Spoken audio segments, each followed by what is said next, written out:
കൂട്ടക്കീഴടങ്ങലുമായി മാവോയിസ്റ്റുകൾ. ഛത്തീസ്ഗഡിലെ ബസ്തറിൽ മാവോയിസ്റ്റ് കേന്ദ്ര കമ്മിറ്റി അംഗങ്ങൾ ഉൾപ്പെടെ 208 ഭീകരർ കീഴടങ്ങി. കീഴടങ്ങിയവരിൽ 110 സ്ത്രീകളും 98 പുരുഷന്മാരും 19 AK-47 തോക്കുകൾ ഉൾപ്പെടെ 153 ആയുധങ്ങളും ഹാജരാക്കി. കീഴടങ്ങിയ ഭീകരരെ പുനരധിവാസ കേന്ദ്രത്തിലേക്ക് മാറ്റും. ജിഷ്ണു കൃഷ്ണൻ ചേരുന്നു. ജിഷ്ണു, കൂട്ടക്കീഴടങ്ങലാണ് മാവോയിസ്റ്റുകൾ നടത്തിയിരിക്കുന്നത്. എന്തായാലും അത് ഭീകരമുക്തമാകുക എന്ന് പറയുന്നത് ഒരു നല്ല കാര്യം തന്നെയാണ്. കീഴടങ്ങുമ്പോൾ അതെപ്പോഴും ഒരു സർക്കാരിനെ അല്ലെങ്കിൽ ഭരണകൂടത്തിനെ വിശ്വസിച്ചു വരുന്ന ഒരു സമൂഹമായി മാറുന്നു എന്നുള്ളതും അങ്ങേയറ്റം പ്രതീക്ഷ നൽകുന്ന ഒരു സാഹചര്യം കൂടിയല്ലേ?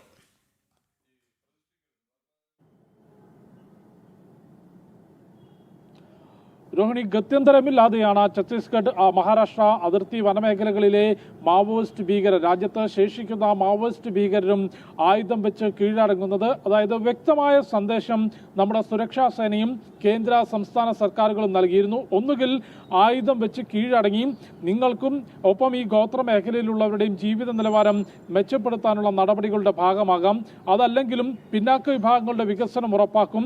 അതിനപ്പുറത്തേക്ക് അതിനെ തടസ്സം നിന്നുകൊണ്ട് ആയുധമെടുക്കുന്നവരെ അതേ രീതിയിൽ അതിശക്തമായ സൈനിക നടപടിയോടെ നേരിടുമെന്ന കൃത്യമായ മുന്നറിയിപ്പ് സൈന്യവും നമ്മുടെ കേന്ദ്ര സംസ്ഥാന സർക്കാരുകളും ഭീകരർക്ക് നൽകിയിരുന്നു. ഒപ്പം കേന്ദ്ര ആഭ്യന്തരമന്ത്രി അമിത്ഷാ പ്രഖ്യാപിച്ചിട്ടുള്ളത് 2026 മാർച്ചോടുകൂടി രാജ്യത്ത് നിന്ന് ചുവപ്പൻ ഭീകരത പൂർണ്ണമായും തുടച്ചു നീക്കും എന്ന പ്രഖ്യാപനവും നടത്തിയിരുന്നു. ഇതേ തുടർന്നാണ് ബസ്തർ മേഖലയിൽ നിന്നും ഒപ്പം നാരായൺപൂർ മഹാരാഷ്ട്ര അതിർത്തി മേഖലയിലെ വനപ്രദേശത്തു നിന്നുമെല്ലാം തന്നെയും കമാൻഡർമാരുൾപ്പെടെ മാവോയിസ്റ്റ് കേന്ദ്ര കമ്മിറ്റി അംഗങ്ങൾ ഉൾപ്പെടെ ഇപ്പോൾ കൂട്ടമായി സുരക്ഷാ സേനയ്ക്ക് മുൻപിലെത്തി കീഴടങ്ങുന്നത്. ഇന്നിപ്പോൾ 208 ഭീകരരാണ് കീഴടങ്ങിയിട്ടുള്ളത്.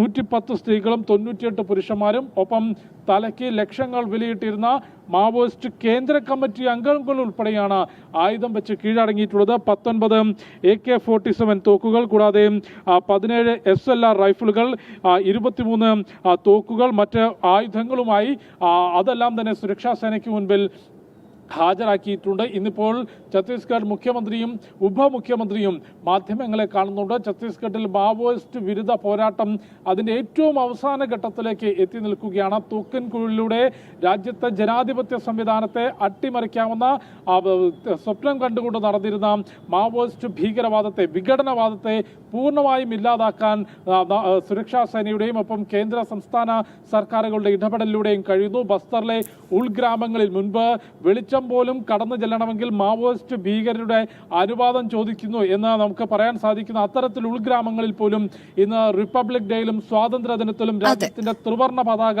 പാറിപ്പറക്കുന്ന മനോഹരമായിട്ടുള്ള ദൃശ്യങ്ങൾ നമുക്ക് കാണാൻ സാധിക്കും. അവിടെ വിദ്യാലയങ്ങൾ തുടങ്ങുന്നു, ആരോഗ്യ സ്ഥാപനങ്ങൾ തുടങ്ങുന്നു.